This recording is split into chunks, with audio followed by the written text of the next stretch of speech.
GKNT class exams, muhula ni wa kwanza, gredi ya 3, mwaka 2026. Shughuli za Kiswahili. Mwanafunzi anahitajika kuandika jina lake, andike jinsia yake, la shule. Kuna sehemu ya mwalimu ambapo atajaza baada ya kusahisha kazi ya mwanafunzi. Hebu tuanze. Sehemu ya kwanza, zoezi la kwanza ni kusikiliza na kuzungumza. Sehemu hiyo ina alama 5. Mwalimu anapaswa aulize mwanafunzi maswali na kisha mwanafunzi aweze kujibu maswali hayo kwa ufasaha. Mwalimu mkuu wa shule anaitwa nani? Mwanafunzi akupe jina la mwalimu mkuu wa shule yake. Ba, unasoma katika gredi ya, akwambia kwa sababu ilikuwa ni kazi ya gredi ya 3, hivyo ataandika kwamba anasoma katika gredi ya 3. Cha, mwaka mmoja una miezi mingapi? Mwaka mmoja una miezi mingapi? Andike jibu lake, linafaa iwe 12. Mwaka mmoja una miezi 12. Una umri wa miaka mingapi? Una umri wa miaka mingapi? Aseme ikiwa ni 8, 9, 10, ajibu. Swali la unapenda kucheza mchezo upi? Unapenda kucheza mchezo upi? Kuna michezo mingi. Unaweza kuandika kandanda, netiboli, kuruka, viunzi. Unaweza kuwa ni kibe, kuandikie mchezo ambao anapenda kucheza. Anapenda kuruka kamba, pia anaweza kuandika. Zoezi la pili. Soma kwa sauti, alama 10. Mwanafunzi anafaa asome hadithi ifuatayo kwa sauti. Bendera yetu ina rangi 4. Rangi nyekundu inayoashiria damu, rangi nyeupe inaashiria amani, rangi nyeusi inaashiria ngozi yetu, rangi ya kijani inaashiria mimea katika mashamba yetu. 10 na tunaona kwamba sentensi ni 5. Hivyo kila sentensi akikamilisha kikamilifu kwa kusoma kwa sauti anatuzwa alama 2 kwa kila sentensi.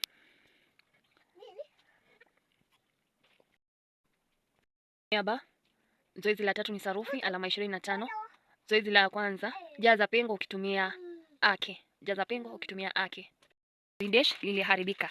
Gari dash liliharibika, itakuwa gari lake liliharibika.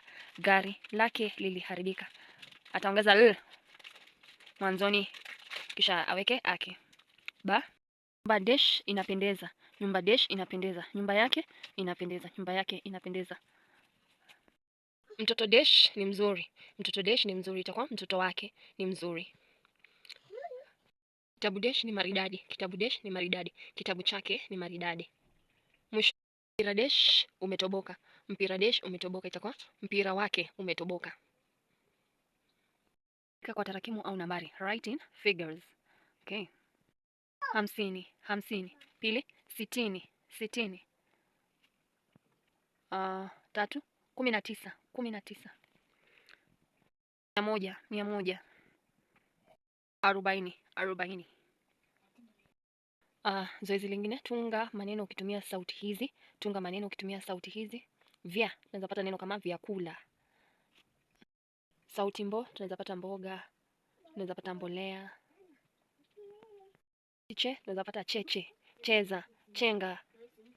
Tikwa, tunaweza pata kwangu, kwako, kwanza, kwaza, kwato, uwa, uga, ulinzi, umbo, urithi, ujumbe. Haswa yale maneno ambayo ni nomino dhahania utatumia u. Unaweza pata pia ufizi, ulimi, uto, ufuta na kadhalika. Sila da. Andika sentensi hizi kwa wingi. Andika sentensi hizi kwa wingi. Hii ni ya ofisi. Saa hii ni ya ofisi. Itakuwa saa hizi ni za ofisi. Kumbuka kuna upatanisho wa kisarufi pale. Na lazima uzingatie ngeli. Saa imo katika ngeli ya hizi. Hii ni ya mwanafunzi. Itakuwa penseli hizi ni za wanafunzi. Penseli hizi ni za wanafunzi. Shule hii inafunguliwa leo. Shule hii inafunguliwa leo. Kwa wingi itakuwa shule hizi zinafunguliwa leo. Runinga hii ni mpya. Kwa wingi itakuwa runinga hizi ni mpya. Foronya hii ni chafu. Itakuwa foronya hizi ni chafu. Pilo. Zoezi la kanusha sentensi hizi. Kuna mfano, mtoto anacheka, mtoto hacheki. Negating. Mtoto anacheka, mtoto hacheki. So swali la kwanza, anaimba, mama haimbi. Kumbuka sentensi hii iko katika wakati uliopo. Mama haimbi. Ile hapa mwisho tabadilika na kuwa haimbi. Mvuvi anavua, mvuvi havui. Mvuvi havui. Na utagundua kwamba katika wakati uliopo na hali ya mazoea ukanusho wao unafanana kabisa. Kwa sababu tungesema mvuvi huvua, kisha ukikanusha itakuwa mvuvi havui. Na ukisema mvuvi anavua, Ukikanusha itakuwa mvuvi havui, nafanana. Mpishi anapika, mpishi hapiki. Mpishi hapiki. Anafua, Dobi anafua, itakuwa Dobi hafui, Dobi hafui. Mwanafunzi anaandika, mwanafunzi aandiki, mwanafunzi haandiki. Zoezi la 4 ni ufahamu, alama 5. Soma ufahamu ufuatao kisha ujibu maswali. Ufahamu wenyewe una anwani wafanyakazi. Wafanyakazi ni watu wa maana sana. Kwa mfano, mwalimu hufundisha mwanafunzi. Daktari au tabibu huwatibu wagonjwa. Mkulima naye hutupatia chakula kutoka shamba lake. Dereva hutusafirisha kuelekea sehemu mbalimbali. Nywele zangu zikiwa kubwa namtembelea kinyozi. Mpishi naye hupika chakula. Dobi hufua nguo zetu. Tuwaheshimu na kuwapenda wafanyakazi wote. Dash hufundisha wanafunzi. Dash hufundisha wanafunzi. Mwalimu hufundisha wanafunzi. Daktari huwatibu dash. Daktari huwatibu wagonjwa. Dash huendesha gari. Dash huendesha gari. Dereva huendesha gari. Na ingekuwa ni rubani anaendesha nini? Unapata ni ndege. Anayeendesha gari moshi huitwa nani? Niambie.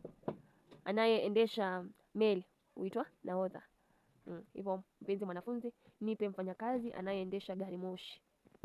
Nywele zikiwa kubwa tunamtembelea dash. Nywele zikiwa kubwa tunamtembelea kinyozi. Na kuna methali inayosema kwamba kinyozi hajinyoi. Kinyozi hajinyoi. Dobi hufanya kazi gani? Dobi hufanya kazi gani? Dobi hufua nguo. Zoezi la 5 ni kuandika, pana alama 10. Andika sentensi 5 kuhusu darasa langu. Zoezi hili linalenga kumfundisha mwanafunzi kuja kuandika insha.